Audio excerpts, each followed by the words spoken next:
నన్ను కన్న తల్లి నా భాగ్యమా, నన్ను కన్న తల్లి నా భాగ్యమా, నన్ను కన్న తల్లి నా భాగ్యమా.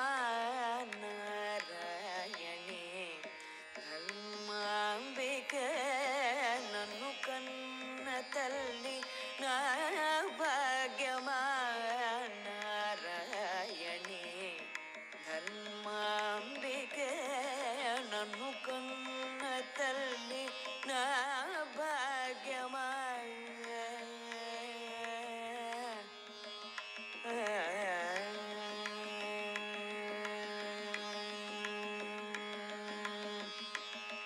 కనకాంగి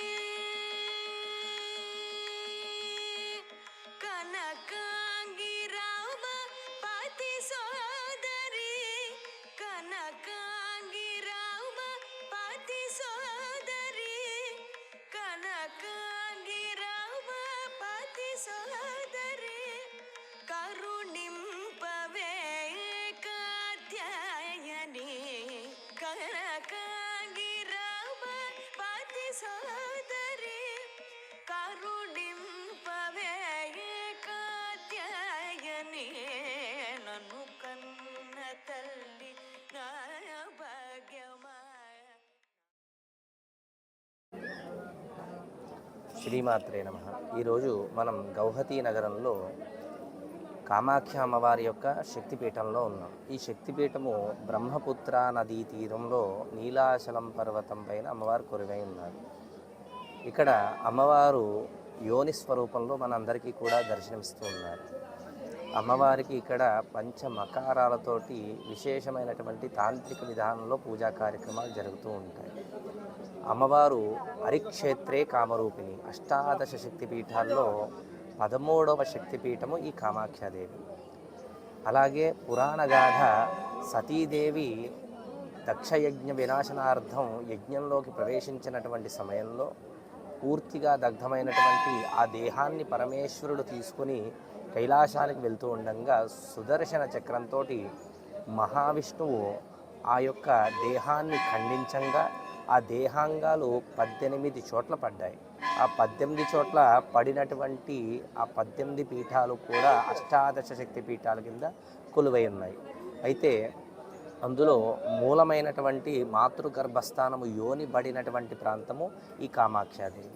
ఇక్కడ అమ్మవారు కామరూపిణి లేదా కామాఖ్య అంటారు. అంటే కామాఖ్య అంటే అప్పటికప్పుడు తాను అనుకున్నటువంటి సంకల్పాన్ని నెరవేర్చేటువంటి దేవత, లేదా తాను అనుకున్నటువంటి రూపాన్ని ధరింపచేసేటువంటి శక్తి గల దేవత అని అర్థం వస్తుంది.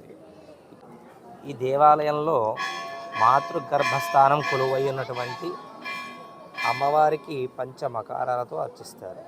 5 రకాల బలి పూజలు కూడా ఇక్కడ నిర్వహించడం జరుగుతుంది. అమ్మవారికి ప్రతి సంవత్సరము కూడా సంవత్సరంలో 3 రోజులు ఋతుస్రావ కాలం అనేటువంటిది ఉంటుంది. రవి మిథున రాశి యందు ప్రవేశించిన మిథున మాసమందు అమావాస్యకి 3 రోజులు మునుముగా ఈ యొక్క ఋతుస్రావం అనేటువంటిది ప్రారంభం అవుతుంది. ఆ 3 రోజులు కూడా ఈ దేవాలయాన్ని పూర్తిగా మూసివేస్తారు. అమ్మవారికి అమావాస్య తదుపరి రోజు నుంచి 3 రోజులు చాలా ఘనంగా ఇక్కడ ఉత్సవం చేస్తారు. ఆ ఉత్సవాన్ని అంబా బాచిమేళ అని చెప్పేసి పిలుస్తూ ఉంటారు.